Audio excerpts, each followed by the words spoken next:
রিজিক বৃদ্ধির দোয়া সম্পর্কে আমরা সবসময় চিন্তিত থাকি, পেরেশান হয়ে যাই। আমরা সবসময় ব্যস্ত থাকি যে আমি যে কামাই রোজগার করি, এই কামাই রোজগারের মধ্যে বরকত নাই কেন। সব মানুষগুলো চায় তার রিজিক বৃদ্ধি করতে, তার কামাই বাড়াতে, তার আয় উপার্জন বাড়াতে, কিন্তু হাজারো চেষ্টা করার পরেও মানুষের রিজিক কিন্তু বৃদ্ধি পায় না। আজকে আমরা বিশ্বনবী সাল্লাল্লাহু আলাইহি সাল্লামের শিখানো কিছু রিজিক বৃদ্ধির কিছু দোয়া সম্পর্কে আলোচনা করব এবং এই দোয়াগুলো আমরা নিয়মিত পাঠ করব। তাহলে রব্বুল আলামিন আমাদের রিজিকগুলোকে বাড়িয়ে দিবেন, আমাদের রিজিকের মধ্যে আল্লাহ তাআলা প্রশস্ততা দান করবেন, আমাদের রিজিকের মধ্যে আল্লাহ তাআলা বরকত দান করবেন। ভাই, রিজিকের মধ্যে যদি বরকত যদি না থাকে, প্রশস্ততা যদি না থাকে, রিজিক যদি বৃদ্ধি যদি না হয় ভাই, ওই রিজিকের মধ্যে কখনো বরকত থাকে না। এই কারণে ভিডিওটা অত্যন্ত গুরুত্বপূর্ণ। আমি আপনাদেরকে দোয়াগুলো সহি শুদ্ধ করে শিখিয়ে দেব এবং এই দোয়াগুলো কখন পড়বেন, কিভাবে পড়বেন, প্রত্যেকটা নিয়ম সম্পর্কে আমি আপনাদেরকে জানিয়ে দেব ইনশাআল্লাহ। মানব জীবনে, প্রত্যেকটা মানব জীবনে রিজিক গুরুত্বপূর্ণ একটা নিয়ামত। এই রিজিক ছাড়া কোনো মানুষ দুনিয়াতে বাঁচতে পারে না। প্রত্যেকটা মানুষের নিত্যদিনের একটা প্রয়োজনীয় একটা জিনিস হলো আল্লাহ তাআলা দেওয়া রিজিক। এই রিজিক কেউ কম পায়, কেউ বেশি পায়। এই রিজিক আল্লাহ তাআলা কাউকে কম দিয়েছেন, আবার কাউকে বেশি দিয়েছেন। কিন্তু চাইলেই আল্লাহ তাআলার কাছে চাইতে তো কোনো সমস্যা নাই। রব্বুল আলামিন বললেন, তোমরা আমার কাছে চাও, আমি আল্লাহ তোমাদেরকে দিয়ে দিব।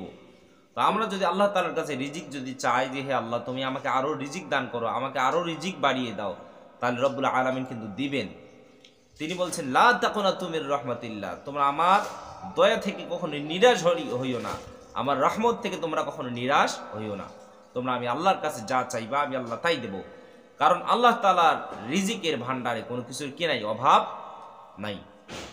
এই কারণে মুসলিম শরীফের হাদিস, বিশ্বনবী সাল্লাল্লাহু আলাইহি সাল্লাম বললেন, হযরত আবু হুরায়রা রাদিয়াল্লাহু তাআলা আনহু থেকে বর্ণিত, রাসূল সাল্লাল্লাহু আলাইহি ওয়াসাল্লাম বলেছেন, আল্লাহ তাআলা বলেন, আমার ইবাদতের জন্য তুমি ঝামেলা মুক্ত হও, আমার ইবাদতের জন্য তুমি ফ্রি হয়ে যাও। রব্বুল আলামিন বললেন, আমি তোমার অন্তরকে প্রাচুর্য দিয়ে ভরে দেব, তোমার দারিদ্রতাগুলোকে আমি আল্লাহ দূর করে দেব। আর যদি তুমি তা না করো, তবে তোমার হস্তদ্বয় আমি আল্লাহ ব্যস্ততা দিয়ে ভরিয়ে দেব এবং আমি আল্লাহ কখনো তোমার অভাব দূর করে দেব না। নাউযু বিল্লাহ। তাহলে এই হাদিসে বিশ্বনবী সাল্লাল্লাহু আলাইহি ওয়াসাল্লাম বললেন, যে মানুষগুলো আল্লাহ পাক রব্বুল আলামিনের জন্য ঝামেলা মুক্ত হবে, তার ইবাদতের জন্য ঝামেলা মুক্ত হবে, অর্থাৎ তার যতই পেরেশানি, তার যতই কাজকর্ম থাকুক না কেন, সে সমস্ত কাজকর্মগুলোকে দূরে ফেলে দিয়ে সে আল্লাহ তাআলার হুকুমগুলো পালন করবে, তারপরে সে অন্যান্য কাজ করবে। তাহলে এই কাজটা করার কারণে আল্লাহ পাক রব্বুল আলামিন ওই মানুষটার অন্তরটা প্রাচুর্য দিয়ে ভরে দিবে, তার অন্তরটা প্রাচুর্যময় করে দিবে। অল্প পেলেই ওই মানুষটা সন্তুষ্ট থাকবে, আল্লাহ তাআলার শুকরিয়া আদায় করবে, ওই মানুষটাকে আল্লাহ তাআলা সম্পদশালী বাড়িয়ে দিবে। সুবহানাল্লাহ। কিন্তু যে মানুষটা আল্লাহ তাআলার ইবাদতের জন্য ঝামেলা মুক্ত হবে না, সে সব সময় শুধু বড়লোক হতে চাইবে, ধনী হতে চাইবে, সব সময় শুধু উপার্জন করতে চাইবে, কিন্তু আল্লাহর ইবাদত বন্দেগী করবে না। আল্লাহ বললেন, তার এই দুই হস্তকে আমি আল্লাহ ব্যস্ত করে দিব। অর্থাৎ আল্লাহ তাআলা তার এই দুই হাতকে এমন ব্যস্ত করে দিবে, ওই মানুষটা আল্লাহ তাআলার ইবাদত বন্দেগী করার সুযোগ পাবে না, আল্লাহ তাআলার গোলামি করার সুযোগ পাবে না। সে শুধু সব সময় কামাই উপার্জন করার সে চেষ্টা করবে। এবং রব্বুল আলামিন বললেন, আমি আল্লাহ কখনো তার দারিদ্রতাগুলোকে দূর করে দেব না। নাউযু বিল্লাহ। অর্থাৎ ওই মানুষটা সবসময় গরিব হারে থাকবে, গরিবী হারে থাকবে। সে যদিও বড়লোক হবে, কিন্তু তার মনে সবসময় গরিবী স্বভাবটা এটা সবসময় থেকেই যাবে। এই কারণে প্রত্যেকটা মানুষ চায় রিজিক বৃদ্ধি করতে, প্রত্যেকটা মানুষ চায় তার কামাই বাড়াতে। এই কারণে বিশ্বনবী সাল্লাল্লাহু আলাইহি সাল্লাম কতগুলো দোয়া শিখাই দিয়েছেন এবং রব্বুল আলামিন সূরাতুল জুমআর মধ্যে বান্দাদেরকে ঘোষণা দিলেন, ফাইযা কুদিয়াতিস সালাতু ফান্তাশিরু ফিল আরদি ওয়াবতাগু মিন ফাদলিল্লাহ ওয়াযকুরুল্লাহা কাসীরাল লাআল্লাকুম তুফলিহুন। রব্বুল আলামিন বললেন, ফাইযা কুদিয়াতিস সালাত ফান্তাশিরু ফিল আরদ, তোমরা যখন নামাজকে যখন সম্পাদন করবা, নামাজকে যখন আদায় করবা, এরপরে তোমরা ফান্তাশিরু ফিল আরদ, জমিনে ছড়িয়ে ছিটিয়ে যাও, ওয়াবতাগু মিন ফাদলিল্লাহ, এবং আল্লাহ তাআলার দেওয়া রিজিককে তোমরা অন্বেষণ করা শুরু করে দাও। ওয়াযকুরুল্লাহা কাসীরান লাআল্লাকুম তুফলিহুন। রব্বুল আলামিন বললেন, অধিক পরিমাণে তোমরা আল্লাহর স্মরণ করো, তাহলে তোমাদেরকে সফলতা দান করে দিবেন কে। এই কারণে আমাদেরকে আগে আল্লাহর হুকুম পালন করতে হবে, তারপরে রিজিক বৃদ্ধির জন্য, কামাইয়ের জন্য, রিজিকের জন্য আমাদেরকে জমিনে ছড়িয়ে পড়তে হবে। রব্বুল আলামিন বললেন, তাহলে আমি আল্লাহ তোমাদেরকে তোমাদের রিজিকের মধ্যে প্রশস্ততা দান করে দেব, তোমাদেরকে ধনী বানিয়ে দেব।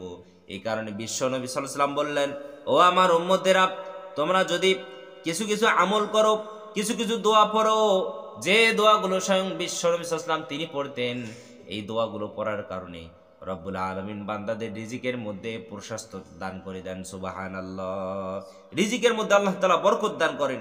এই কারণে আমাদেরকে আল্লাহ তাআলার উপরে ভরসা করতে হবে, যে রিজিক দেওয়ার মালিক কে?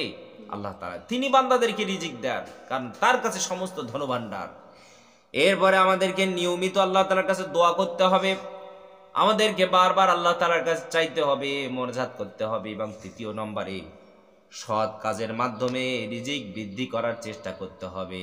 কিন্তু আমাদের সমাজে অনেক মানুষ আছে হারামভাবে উপার্জন করে, অবৈধভাবে উপার্জন করে, অবৈধভাবে সে কামাই করে সে বড়লোক হতে চায়। কিন্তু সৎ কাজের মাধ্যমে রিজিক বৃদ্ধি করার আমাদেরকে কি করতে হবে? চেষ্টা করতে হবে। কখনো অসৎভাবে উপার্জন করে কখনো বড়লোক হওয়ার চেষ্টা করা যাবে না।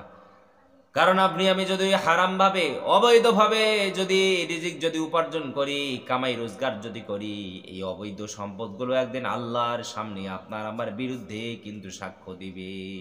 আল্লাহরে বলবে, আল্লাহ সে অবৈধভাবে আমারে উপার্জন করেছিল, কামাই করেছিল, আল্লাহ সে অবৈধভাবে ইনকাম করেছে, আল্লাহ আমি তার জন্য হারাম ছিলাম, তবুও সে হারামটারে গ্রহণ করেছে। আর বিশ্ব নবী সাল্লাল্লাহু আলাইহি ওয়াসাল্লাম বললেন, যে দেহের রক্ত মাংস হারাম খাদ্য দিয়ে তৈরি হবে, ওই দেহটা কখনো আল্লাহর ওই জান্নাতে যেতে পারবে না। এই কারণে কখনো আমাদেরকে হারাম পথে কখনো উপার্জন করা যাবে না।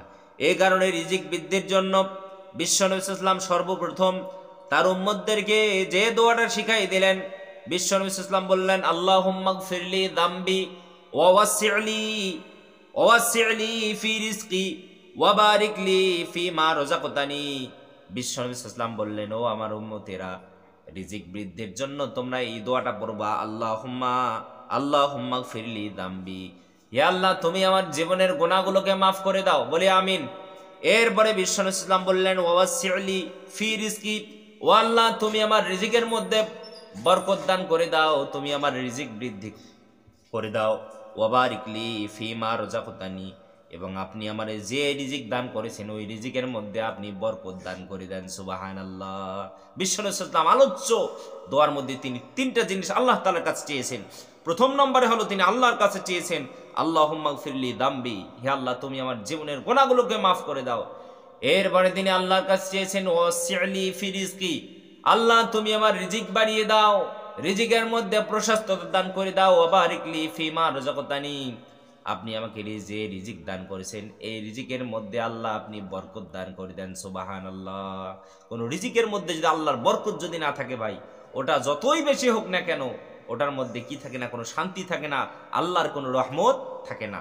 এই কারণে বিশ্ব নবী সাল্লাল্লাহু আলাইহি ওয়াসাল্লাম এই দোয়াটা শিখাই দিয়েছেন। এই কারণে আমরা রিজিক বৃদ্ধির জন্য আমরা সব সময় এই দোয়াটা পড়ব, আল্লাহুম্মা গফিরলি যামবি ওয়াসি'লি ফি রিজকি ওয়া বারিকলি ফিমা রাযাকতানি। সকাল সন্ধ্যা 5 ওয়াক্ত নামাজের পরে যখনই আমরা ফ্রি থাকব, যখনই আমরা মোনাজাত করব, আল্লাহর কাছে চাইবো, কান্নাকাটি করব, আমরা এই দোয়াটা আমরা রিজিক বৃদ্ধির জন্য আমরা বেশি বেশি করে করব ইনশাআল্লাহ। দ্বিতীয় নম্বরে বিশ্ব নবী সাল্লাল্লাহু আলাইহি ওয়াসাল্লাম একটা দোয়া শিখাই দিলেন। তিনি বললেন, আল্লাহুম্মা কফিনি বিহালালিকা আন হারামিক ওয়াগনিনি বিফাদলিকা আম্মান সিওয়াক। এই দোয়াটাও আমরা বেশি বেশি করে পড়ব। বিশ্ব নবী সাল্লাল্লাহু আলাইহি ওয়াসাল্লাম বললেন, আল্লাহুম্মা কফিনি বিহালালিকা আন হারামিক, ইয়া আল্লাহ হারামের পরিবর্তে হালাল রিজিক তুমি আমার জন্য যথেষ্ট করে দাও। সুবহানাল্লাহ। হারামের পরিবর্তে আল্লাহ হালাল রিজিক, আল্লাহুম্মা কফিনি বিহালালিকা আন হারামিক, আল্লাহ হারামের থেকে হালাল দ্বারা তুমি আমার জন্য যথেষ্ট করে দাও। সুবহানাল্লাহ। ওয়াগনিনি বিফাদলিকা, এবং তোমার অনুগ্রহে তুমি আমার জন্য ওয়াগনিনি বিফদলিকা, তোমার করুণা দ্বারা, তোমার দয়া দ্বারা, তোমার অনুগ্রহ দ্বারা তোমার রিজিক তুমি আমার জন্য বৃদ্ধি করে দাও, বর্ধিত করে দাও। আম্মান সিওয়াক, তোমার সাহায্য ছাড়া আমি আর কারো সাহায্য চাই না। এরকম করে আমরা দোয়াটা পড়ব, আল্লাহুম্মা ফিনি বিহালালিকা আন হারামিক ওয়া আগনিনি বিফদলিকা আম্মান সিওয়াক। এরপরে তৃতীয় নম্বরে বিশ্ব নবী সাল্লাল্লাহু আলাইহি ওয়াসাল্লাম রিজিক বৃদ্ধির জন্য আর একটা দোয়া শিখাই দিলেন। তিনি বললেন, আল্লাহুম্মা ইন্নী আসআলুকা ইলমান নাফিআ ওয়া রিজকান তাইয়্যিবা ওয়া আমালান সালিহা। আল্লাহু আকবার। বিশ্ব নবী সাল্লাল্লাহু আলাইহি ওয়াসাল্লাম বললেন, রিজিক বৃদ্ধির জন্য গুরুত্বপূর্ণ একটি দোয়া, ভালো করে শুনবেন। আল্লাহুম্মা ইন্নী আসআলুকা ইলমান নাফিআ, আল্লাহ আপনি আমারে এমন ইলম দান করেন যে ইলমটা আমার জন্য উপকারী হবে। ওয়ারিজকান তাইয়্যিবা, এবং আপনি আমারে পবিত্র রিজিক দান করবেন, হালাল রিজিক দান করবেন। আল্লাহু আকবার। আল্লাহ আপনি আমারে হালাল রিজিক দান করবেন, হারাম থেকে আপনি আমারে বাঁচিয়ে দিবেন। ওয়া আমালান সালিহা, এবং নেক কাজ করার আপনি আমারে তৌফিক দান করবেন। সকলে বলি আল্লাহুম্মা আমিন। এই তিনটা দোয়া আমরা সকাল বিকাল যখনই আমরা সময় পাবো মোনাজাত করব, তখনই আমরা এই তিনটা দোয়া রিজিক বৃদ্ধির জন্য খুবই কার্যকারী এই তিনটা দোয়া আমরা সবসময় আল্লাহর কাছে করবো ইনশাআল্লাহ।